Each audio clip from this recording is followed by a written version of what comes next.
Hoje no Telenon estamos em conversa exatamente com o embaixador da Rússia, acreditado junto ao Estado santomense, Vladimir Tararov.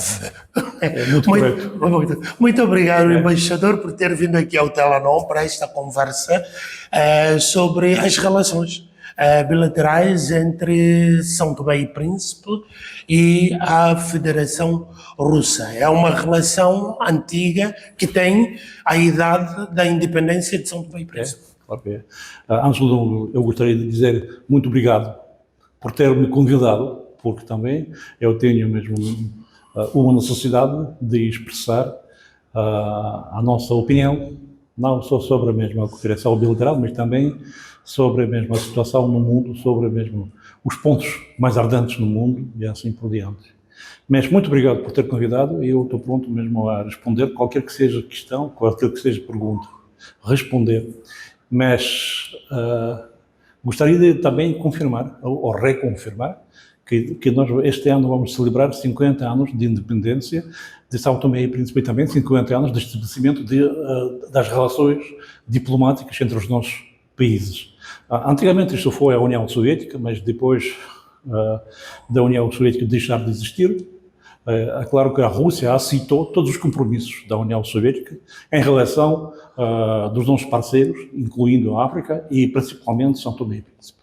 Portanto, este é um aspecto histórico bastante importante. Creio que a Rússia, através da União Soviética, na altura, desempenhou um papel preponderante nos processos independentistas dos países africanos de expressão portuguesa e não só, de outros países também africanos. Contaram sempre com o apoio russo. Sabe que todos se esquecem que a vitória na Segunda Guerra Mundial, que foi precedida pela vitória na guerra patriótica da Rússia contra o fascismo, ela mesmo deu o início àquele processo de descolonização. E não só mesmo dos países de expressão portuguesa, mas antes de tudo de expressão francesa, inglesa e mesmo alemã. Foram os primeiros, né? Foram os primeiros, sim. E este processo começou nos meados dos anos de 50. E claro que em Roma, que foi reunida a Conferência dos Países em via de descolonização, isso mesmo jogou grande papel. E a Rússia, como uma parte da União Soviética também, assistiu a esses processos e organizava esses processos e ajudava muito aos países não só se libertar, mas também construir os seus estados independentes, o que é o mais importante.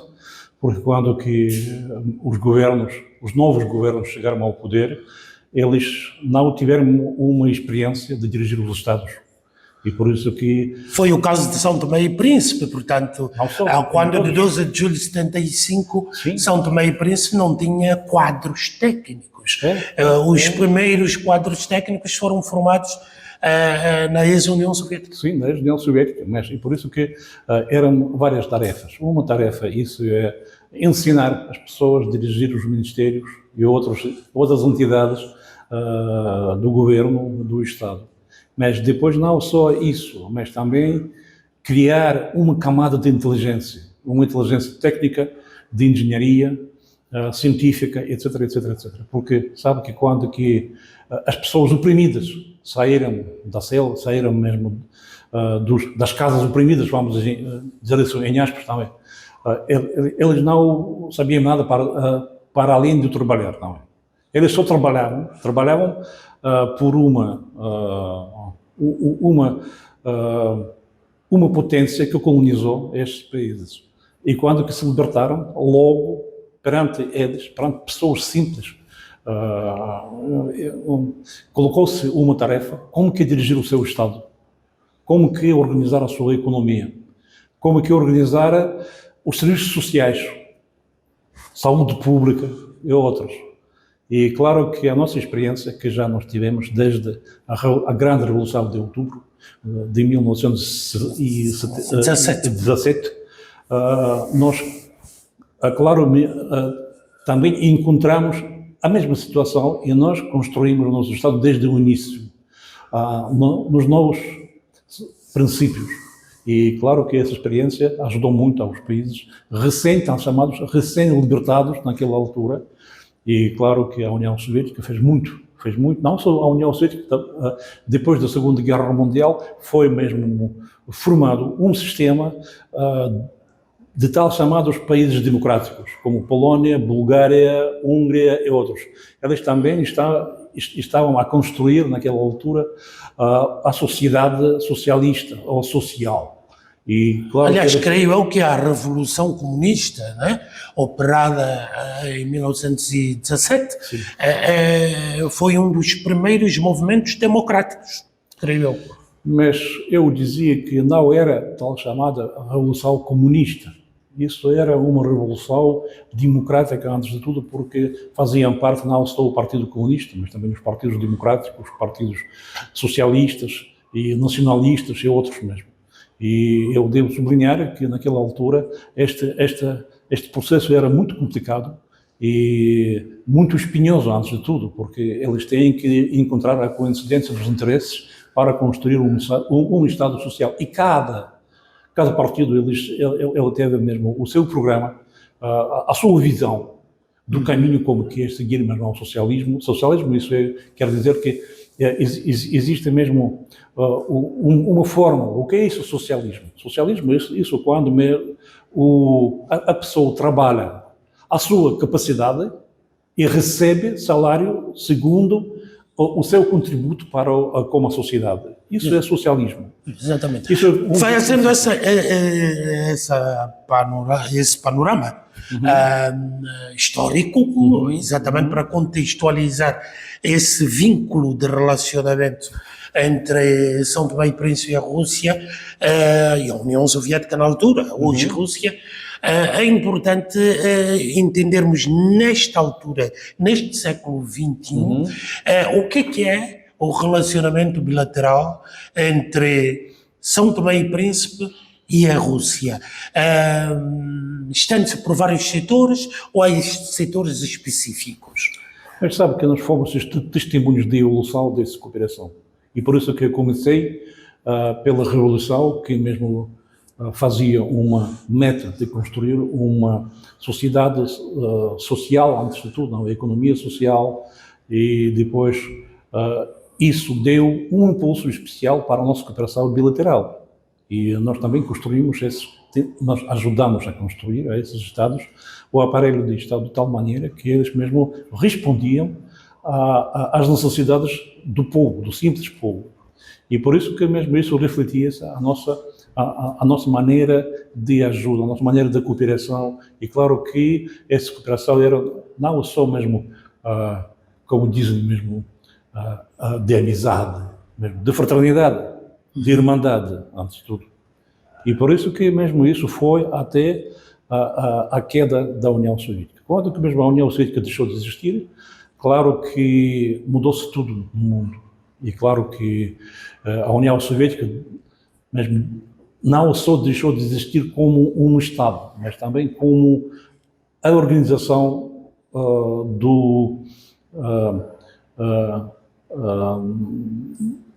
da sua vida pública, da sua vida social, etc, etc, etc. E foram impostos mesmo os princípios do mercado livre.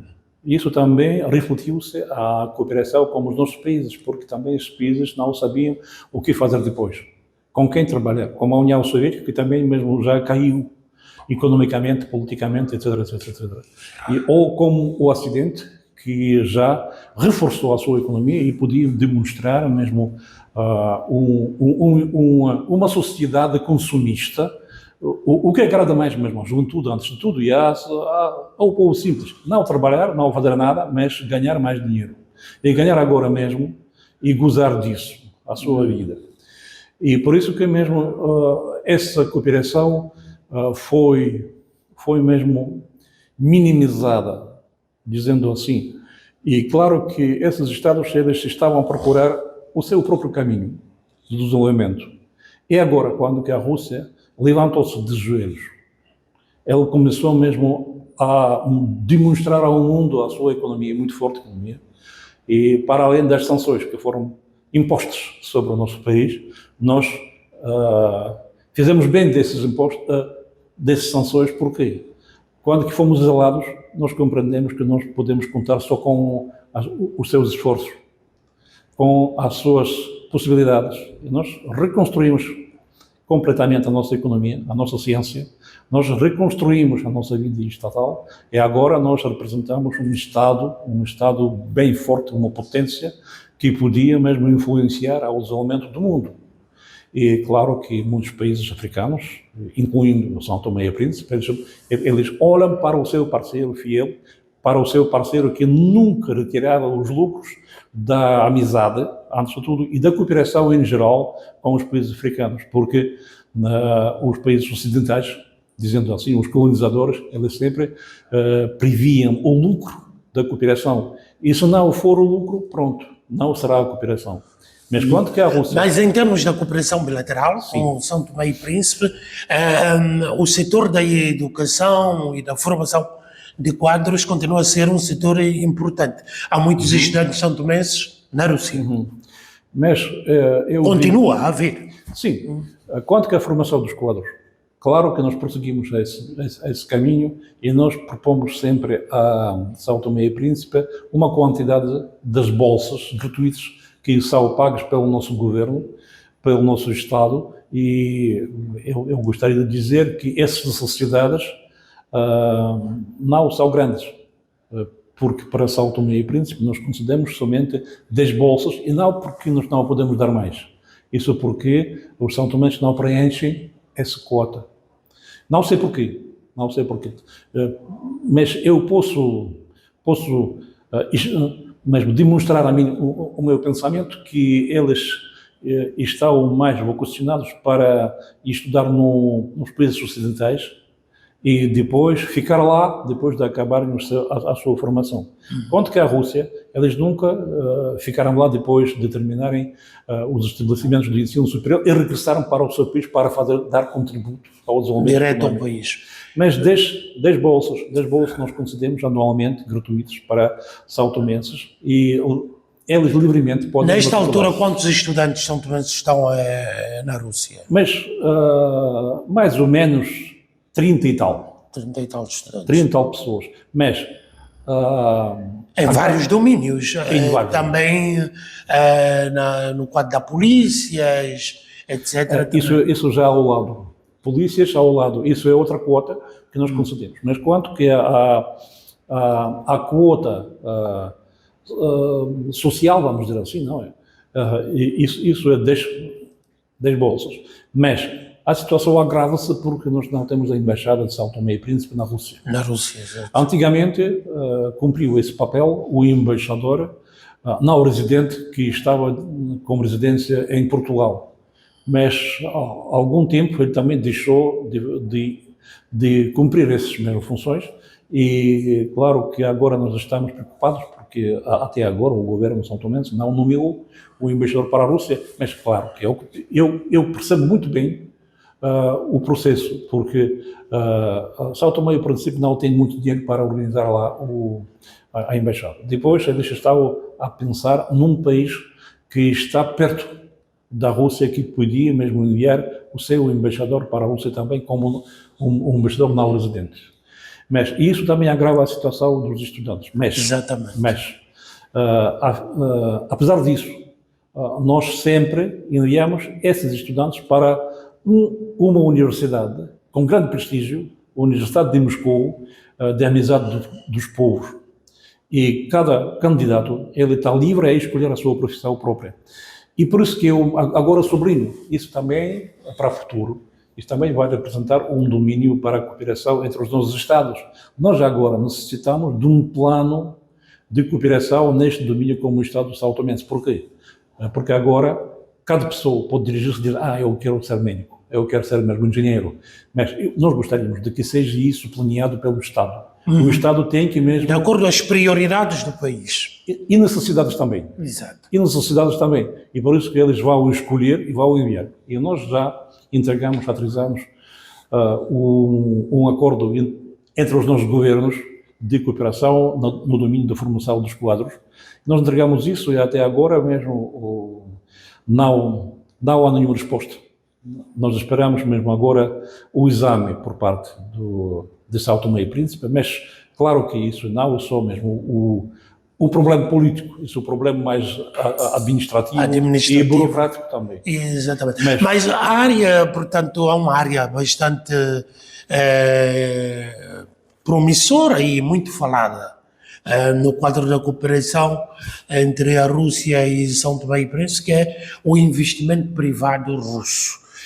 Já há muitos anos houve algumas iniciativas nesse sentido que agoraram, não se materializaram, mas recentemente parece-me que a Rússia está muito interessada no cacau de São Tomé e Príncipe. E há operadores privados russos já aqui a operar. É uma prioridade do governo russo e do Estado russo investimento no setor privado, nomeadamente na agricultura? Mas, em termos gerais, a nossa atitude para com a África também mudou-se agora, nos últimos anos, e em 2019 nós reunimos a primeira vez um Fórum Rússia-África. E nós já traçamos as vias de cooperação com os países da África em diferentes áreas, e nós atraímos também o nosso empresariado e também um setor privado, antes de tudo, que possui de dinheiro, mas sabe que o privado sempre está com medo de perder o seu dinheiro, e por isso que nós criamos muitos mecanismos agora, nestes anos, que podem assegurar este investimento por ponto de vista de não perder dinheiro. Nós temos já fundos especiais de seguros desses investimentos. Nós já temos organismos estatais de cooperação com os países da África. São diferentes e eles, mas estão a trabalhar em vários países da África. E claro que nós, em termos gerais, nós já reunimos mais um fórum. Isso é um fórum que sai do grande fórum, está chamado INESPES, grande fórum Rússia-África. Isto também sai o fórum dos ministros dos negócios estrangeiros dos países da África. Isso é o fórum Rússia-África a esse nível, ao nível dos ministros. E também nós já passamos para outra área, a área internacional, que também nós estamos interessados. Por que nós fazemos assim? Antes de tudo, a África é um grande continente que tem os seus próprios interesses nacionais, mas não pode exprimir livremente isso à arena internacional por serem ainda muito fracos na economia, muito fracos na influência, muito fracos nas outras áreas. E claro que para nós agora avançamos as ideias inovadoras. Antes de tudo isso antes de tudo, restabelecer o mundo multipolar. E nós necessitamos... Mas nessa multipolaridade e a intervenção do setor privado russo, no caso concreto aqui de São Tomé e Príncipe, o investimento no setor da agricultura... Vou passar a isso, mesmo explicando ainda que, e por isso que, todos os esforços dirigidos para reforçar os países africanos. De que maneira? É a mesma ajuda que fez antigamente a União Soviética.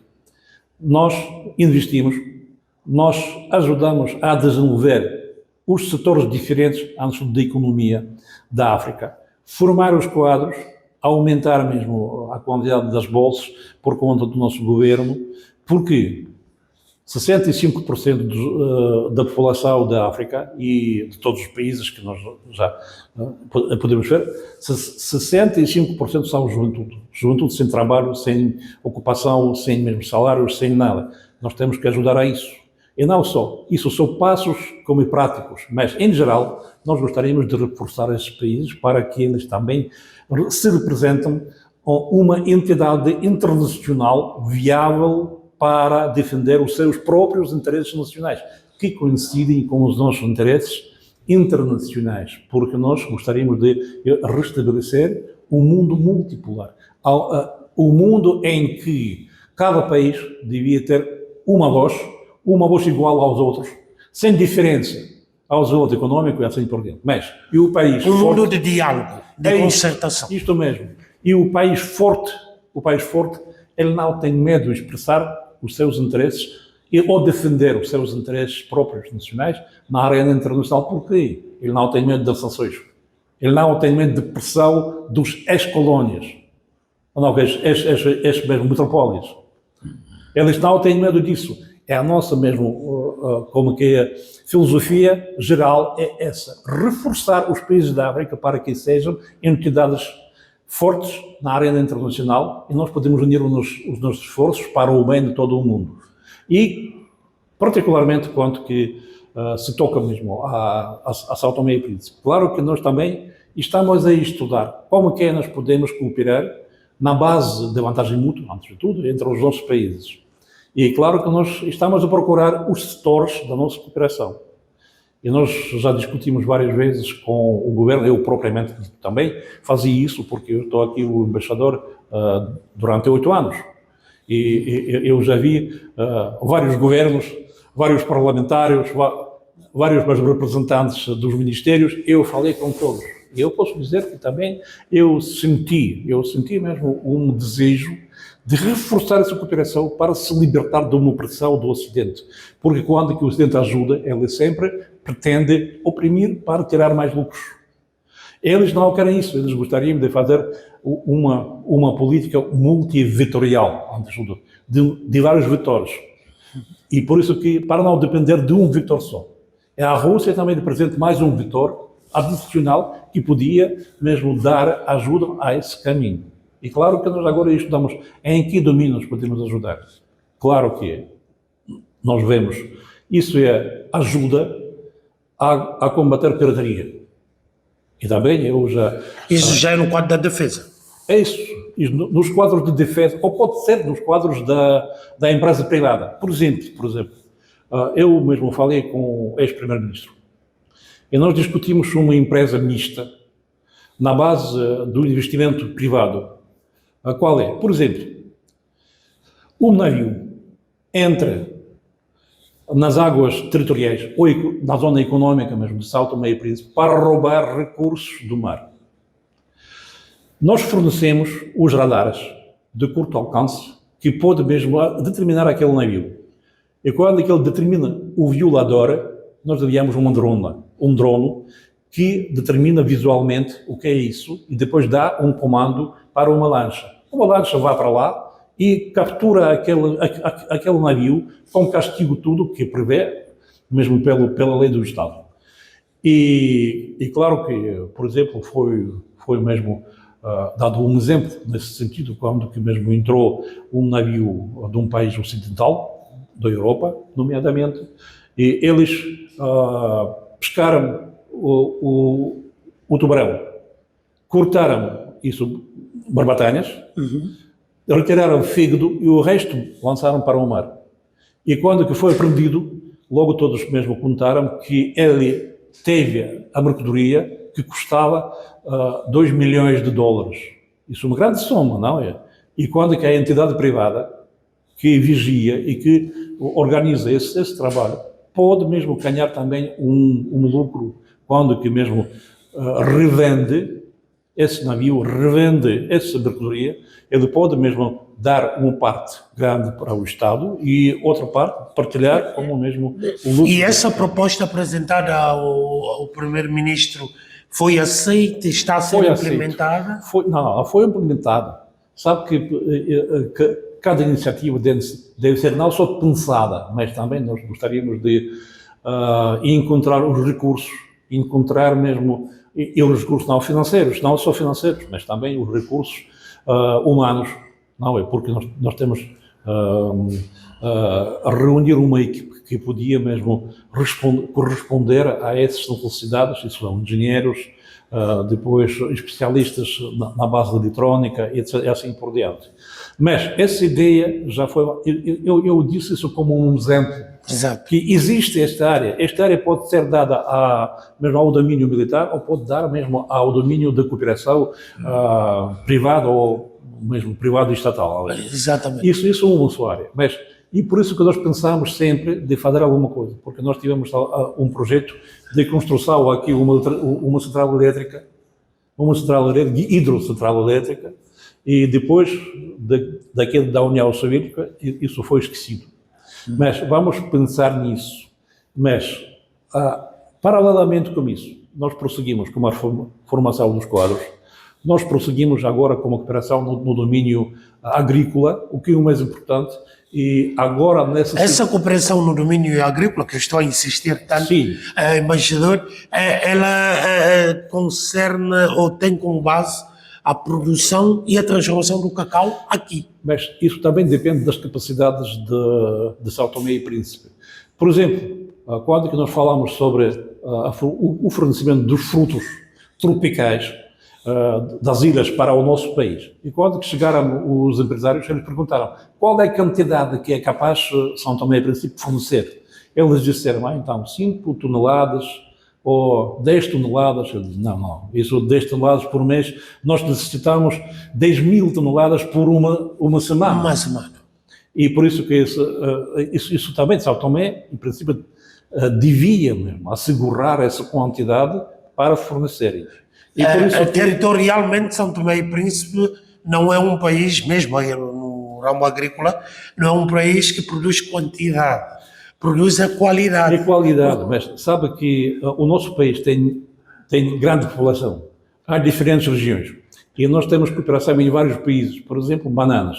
Nós fornecemos isso da América Latina. E eles já ocuparam todo o mercado. E para dar um pequeno espaço para a qualidade de São Tomé e Príncipe, nós temos que vencer numa guerra econômica dentro do país. Dentro do país, exatamente. Porque sabe que a vantagem também ainda reina entre os empresários privados. Senhor Embaixador, já agora, portanto, há um setor que foi sempre estratégico, ou então de parceria muito intensa entre a Rússia, a ex-União Soviética e São Tomé e Príncipe, que é o setor da defesa e de segurança.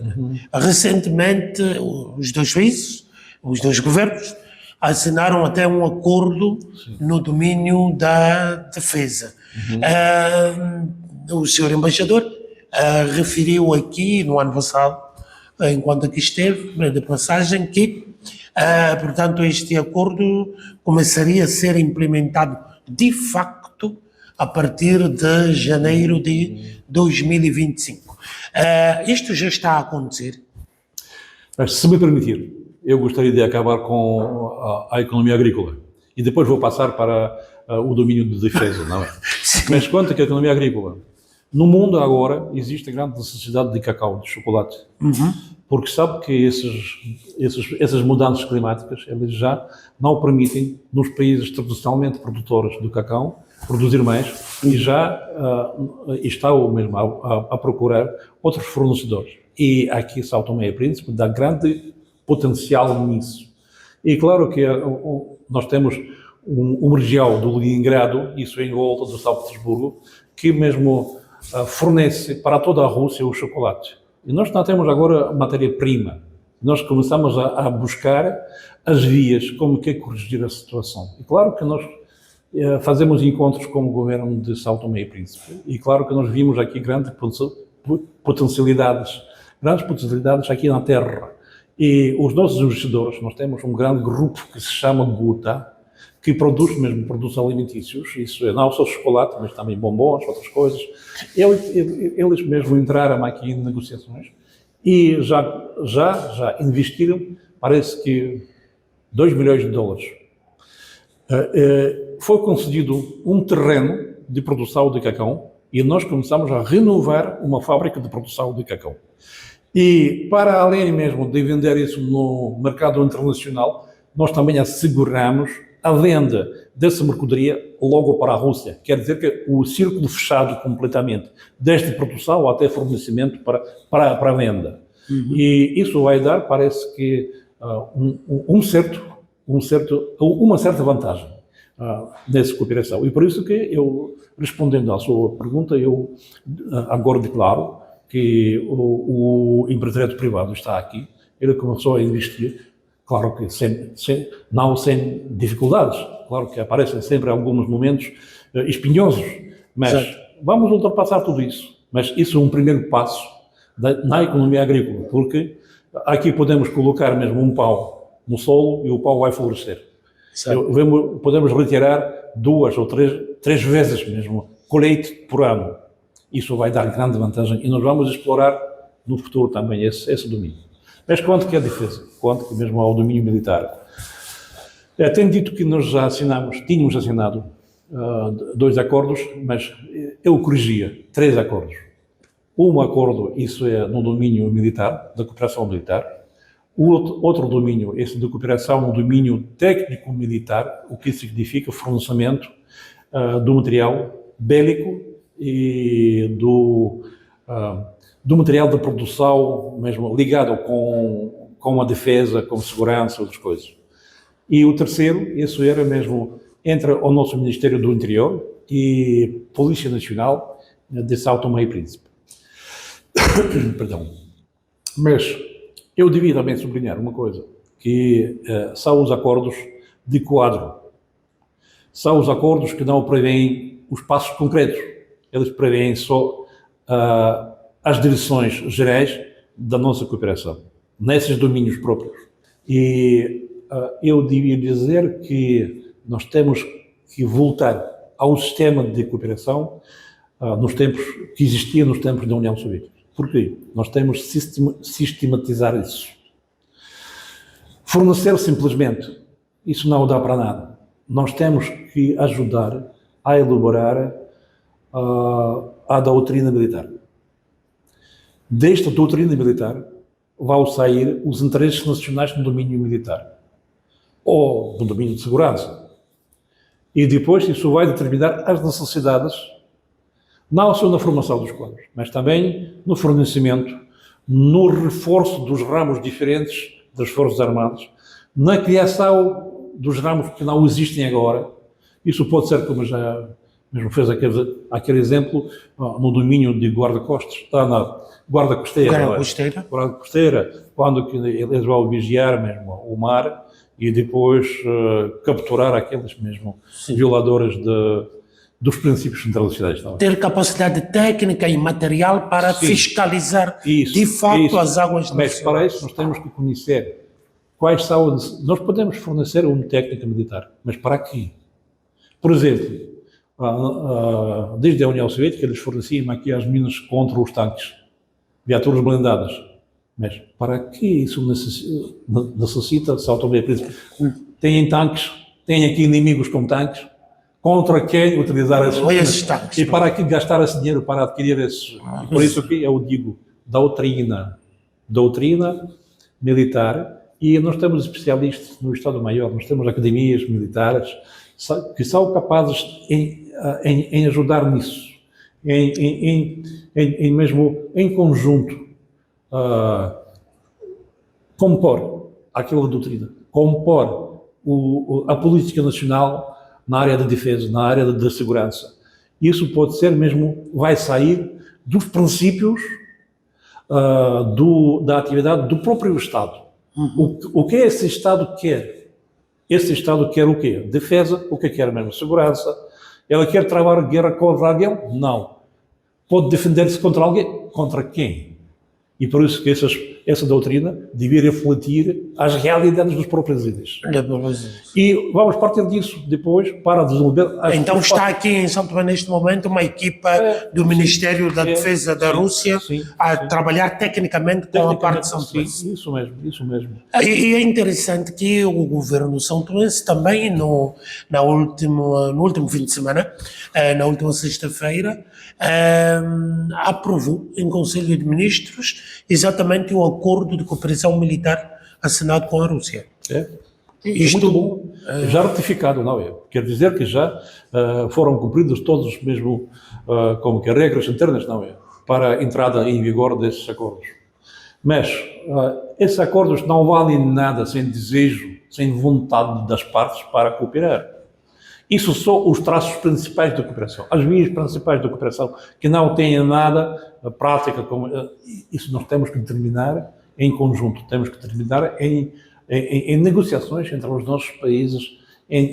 A segurança marítima, e que pronto, o mar é a zona maior, né, de São Tomé e Príncipe, aí está uma grande prioridade.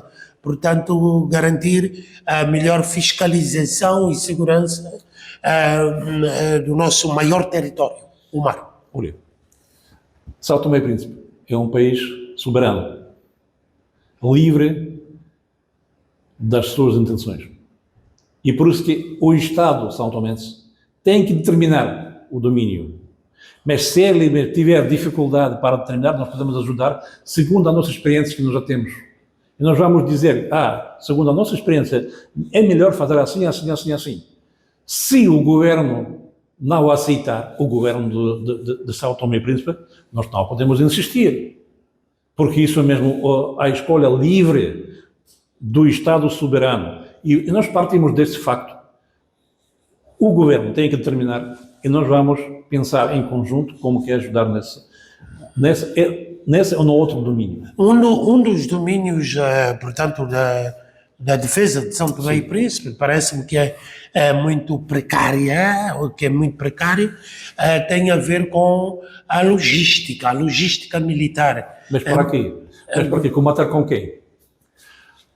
Mas Contra quem? Mas quando, portanto, há dificuldades, por exemplo, embaixador, em termos de uniformes, de botas, quem sabe, dos próprios materiais militares.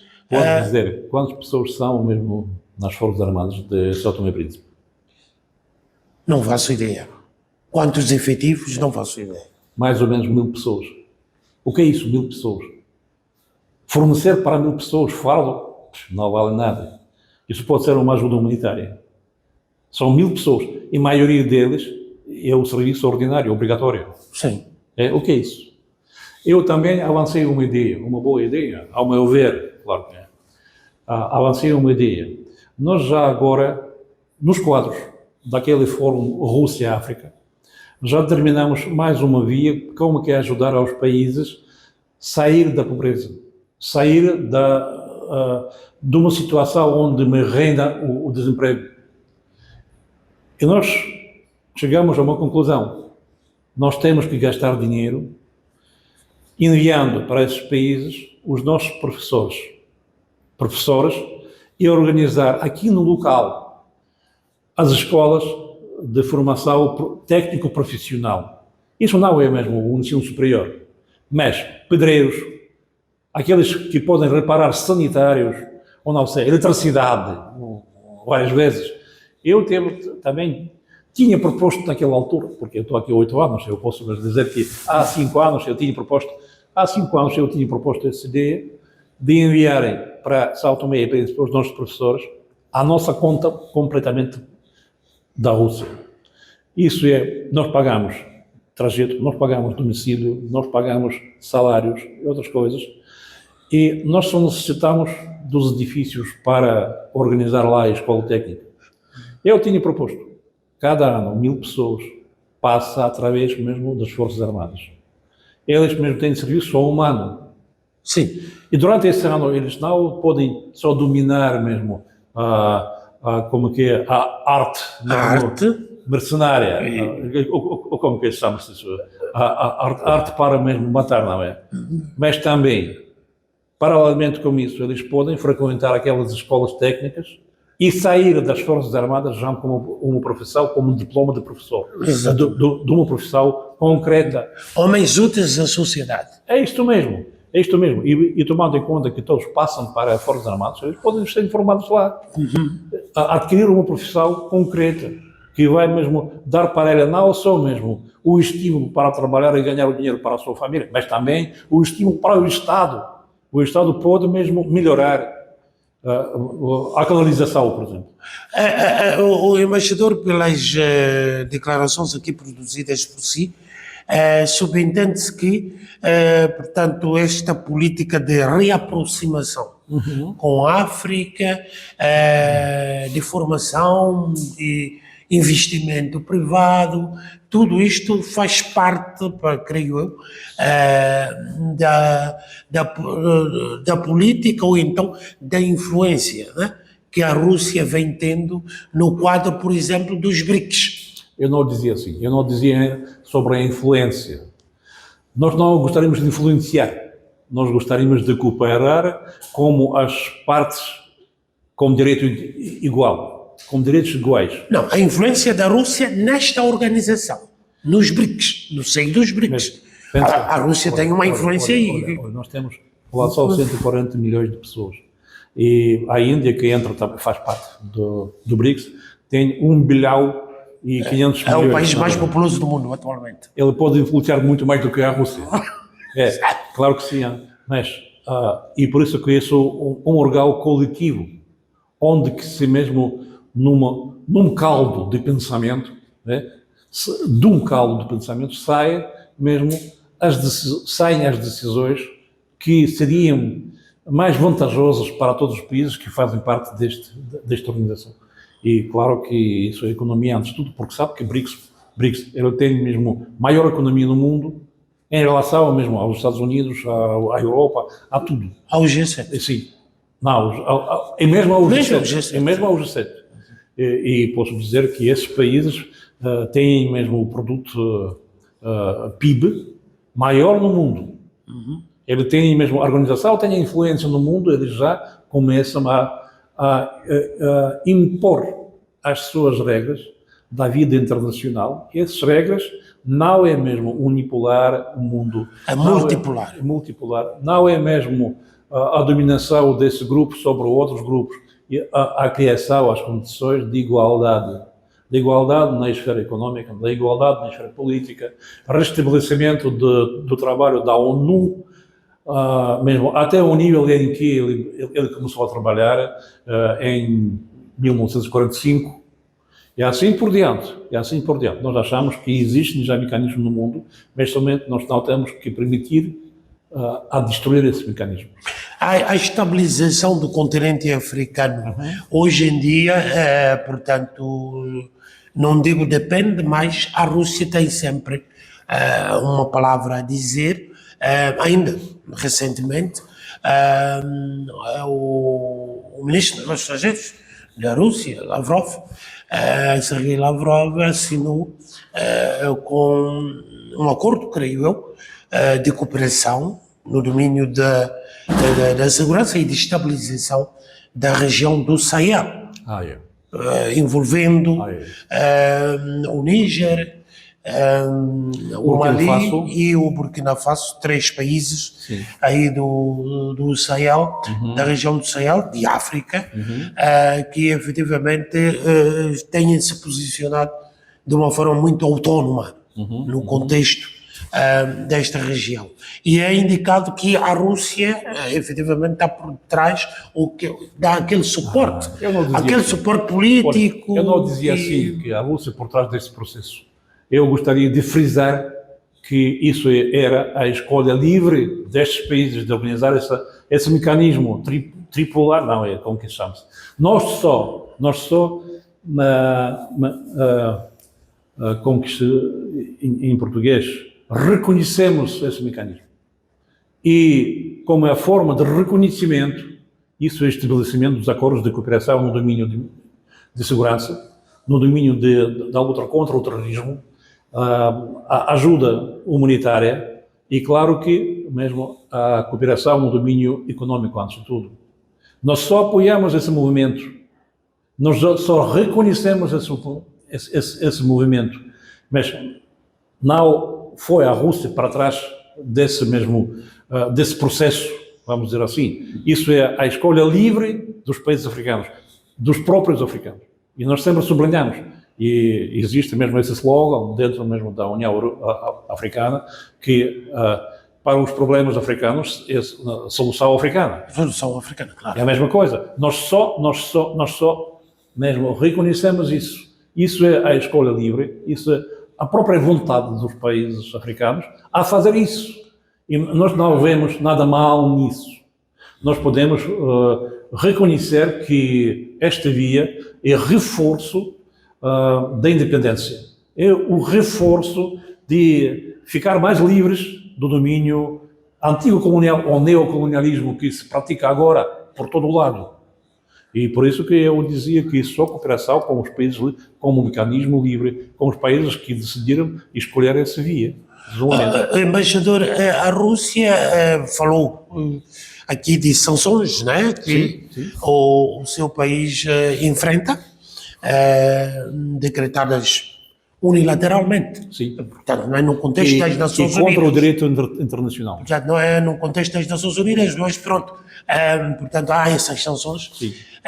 Mas o que a Rússia sente em relação ao continente africano? Sente-se a Rússia isolada em relação ao continente africano? Pelo contrário, parece-me que há uma cada vez maior simpatia africana para com a Rússia. Eu também dizia assim, que eu sinto maior simpatia em relação para com a Rússia. E posso sublinhar uma coisa, quando que mesmo nós organizamos aqueles fóruns Rússia-África, nós vimos a presença de todos os países. Nós vimos como que eles votam no seio da ONU. Mas existe grande pressão por parte do Ocidente. Mas para além disso, apesar disso, os países votam as resoluções que nós avançamos. E não só isso, e nós vemos, e nós testemunhamos o crescimento da simpatia dos países africanos em relação à Rússia. E não só porque ele é mesmo tão boa, não é? Tão inteligente, não. Isso porque ele demonstrou que pode resistir a uma pressão. A uma pressão muito forte. A uma pressão de um grupo dos países economicamente desenvolvidos. E não só mesmo sustentar, mas também isso provocou o nosso pensamento. Mas eu devia explicar em duas palavras. Quando que mesmo depois da queda da União Soviética, nós pensávamos que nós vamos cooperar com os países do Ocidente e vamos cooperar de tal maneira que nós vamos permitir entrar as empresas mesmo do Ocidente para a nossa economia. E vice-versa. Por exemplo, o nosso gás barato, o nosso petróleo barato, que nós fornecíamos mesmo sempre à Europa, e graças a isso a economia da Europa cresceu muito e floresceu muito. E a gente começou a ver muito melhor do que antes. E nós pensávamos que essa interligação muito estreita, essa interligação econômica não vai permitir alguma divergência política, não pode permitir o desencadeamento de uma guerra qualquer que seja. Nós pensávamos assim, nós fomos errados. E claro que nós percebemos que essa cooperação mesmo não é muito estável e claro que pode tornar-se em ofensivo contra o nosso país. E nós sentimos isso quando que, por exemplo, depois da queda da União Soviética, nós comprometemos-nos a deixar todos os países, as nossas forças armadas foram retiradas da Alemanha, por exemplo, e o governo alemão, antes de tudo, e depois todo o mundo que fazia parte da OTAN, ou da NATO, como se chama, do NATO, eles também comprometeram-se de não prosseguir com as suas forças armadas para com as fronteiras russas. Mas foram 9 ondas de ampliação desse bloco para com a Rússia. Quer dizer que eles fizeram a Alemanha, depois prosseguiram mais, e quando que, por exemplo, o Putin, o nosso mesmo presidente da Federação da Rússia, ele fazia entrevista, um mesmo jornalista do Ocidente, ele perguntou, e qual a razão? Ele disse que, então, vocês aproximaram-se das nossas fronteiras, não fomos nós. Quem mesmo seguimos ou violamos essa regra. Vocês comprometeram-se a fazer isso. E o jornalista perguntou, é onde que foi escrito isso? Olha, como que é? Se não é escrito e for dito oralmente, isso não significa nada, nós fomos enganados. E nós fomos enganados várias vezes. E agora, na crise como a Ucrânia, é a mesma coisa. Eles cumprimentam-se, mas violam. Eles mesmo cumprimentam-se, mas enganam. E nós já somos fartos desse engano e nós sempre declaramos que nós vamos cooperar, nós vamos seguir nessa via. Mas qual é o segredo, embaixador? Qual é o segredo que existe neste facto? A Rússia, apesar de tantas sanções que têm sido decretadas contra a Rússia, milhares, como é que um país, sobre tantas sanções, economicamente cresce? Qual é o segredo? Vou explicar. O segredo é simples. O segredo é simples. Quando que nós pensamos em cooperação, interligação com o Ocidente, nós já deixamos de produzir a produção agrícola. Nós fornecemos isso do Ocidente. Nós compramos lá. E por isso esse mercado foi utilizado pelos empresários antes dos ocidentais. Maçãs, legumes, frutos, tudo nós compramos lá. E para que nós temos que desenvolver a nossa economia agrícola, para que nós podemos transportar isso de boa qualidade, dos preços que nos satisfazem, não há nenhuma necessidade de desenvolver a nossa própria economia. E assim foi em vários domínios, não só na economia agrícola, em vários domínios. Mas nós pensamos que nós vamos aguentar quando que mesmo nós vamos entrar numa fase de divergências, porque sempre o Ocidente vai ter necessidade de vender, vai ter necessidade de ter um grande mercado que absorve toda a produção que é feita no Ocidente, na Europa, principalmente. Mas nós fomos enganados mais uma vez. O que aconteceu? Eles pensavam que ao cortar esse fluxo de produtos com que já tinham habituado o nosso povo, o povo vai mesmo reivindicar ao governo o nível igual a esse da vida. E por Uma isso, revolta. uma revolta contra... Mas aconteceu mesmo uma coisa contrária. Quer dizer que o povo apoiou mesmo, porque sabe que dentro do nosso povo existe um sentimento muito forte, sentimento de patriotismo. E claro, quando que aconteceu assim, isso uniu o povo em um desejo de responder a esse ataque, de restabelecer a sua vida. E tomando em conta que nós temos grandes recursos, minerais, naturais, etc., nós temos tudo e podemos viver com grande autonomia. Não é? E por isso que, quando eles fecharam todos os portos para os seus produtos, sofreram quem? Produtores ocidentais. Sem mercado, sem vender, sem nada, eles começaram mesmo a sofrer e sofrer danos materiais, sobretudo financeiros. E nós começamos a reproduzir pouco a pouco, nós começamos mesmo a produzir o queijo francês. Nós começamos a produzir muita carne. Nós começamos a produzir muitos cereais. Isso já começou a levantar pouco a pouco a nossa economia agrícola e encher o mercado inteiro disso. Depois, nós percebemos logo que nós não podemos utilizar as peças sobressalentes do Ocidente, porque eles também cortaram isso. E nós temos que elaborar a nossa ciência, elaborando mesmo as fábricas de produção desses mesmo nanomateriais ou outras coisas. E nós já atingimos um grande nível, muito maior do que mesmo tem lá. E eles reconhecem isso. E quando que começou aquela guerra, eles fornecem, eles mesmos estão a atacar, como os mísseis americanos, como os mísseis franceses, e logo eles testemunharam que nós respondemos e nós já aperfeiçoamos o nosso armamento de tal maneira que eles não podem se defender. E isso também era um fenómeno muito interessante. A Rússia, como já disse, se levantou dos joelhos e o Ocidente quase é destruído. A economia da Alemanha, onde está? Mas e por que eles não... Os russos, ou a classe média russa, era um dos grandes compradores de automóveis alemães. Por Isto mesmo. Mas posso dizer uma coisa, quando eles explodiram, o gasoduto, como é que é? Severny Patok 2, não sei como será isso mesmo em português, mas claro que é Nord Stream. Nord Stream 2. Quando que explodiram isso, parece que eles mesmo dispararam contra a sua perna. Para que eles fizeram?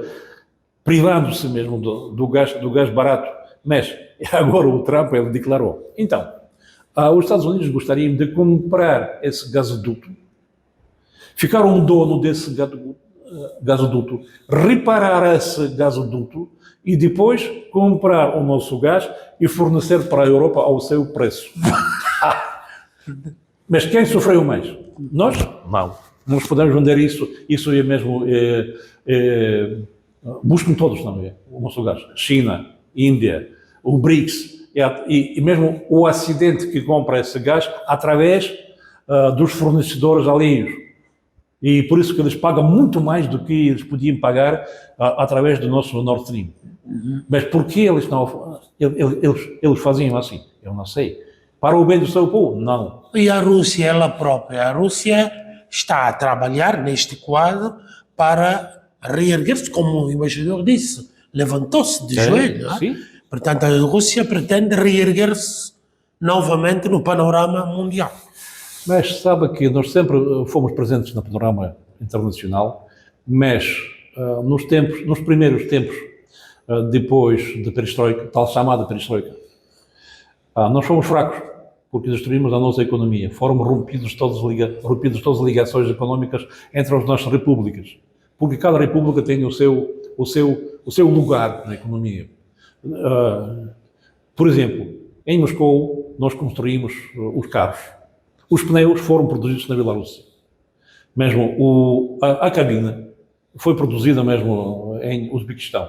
E outras peças sobressalentes foram produzidas. Isso nós fizemos por quê?